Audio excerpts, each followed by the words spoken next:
Nasugatan ang isang dayuhan matapos sumalpok sa concrete barriers ng EDSA busway ang minamaneho niyang SUV. Kinailangan pang basagin ng salamin ng sasakyan para mailabas ang driver. Saksi si Oscar Oida. Sumalpok sa mga concrete barrier sa EDSA busway malapit sa White Plains sa Quezon City. Ang SUV na yan pasado alas 8 ng umaga kanina.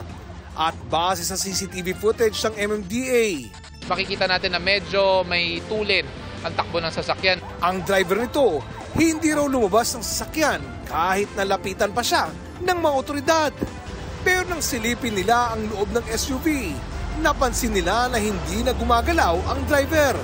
Kaya nagpasya silang basagin ang salamin ng sasakyan. Dapat agaran ang action natin because a minute or a second really counts. So nung nakita nila siguro na hindi masyado gumagalaw ang driver, they were forced to do the action of breaking the glass of the vehicle. Apparently itong driver na to medyo malakas ang impact and there is a complaint na medyo masakit ang kanyang leeg. Isinugod sa ospital ang biktima na napag-alamang isa palang foreign national.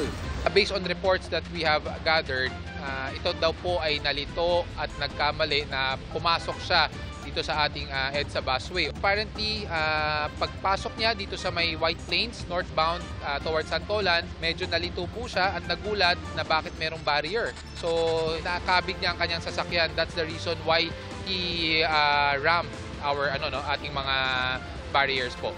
Dahil sa insidente, bumagal ang daloy ng trapiko sa lugar hanggang sa matagumpay na naialis ang SUV mag-aalis 10 ng umaga.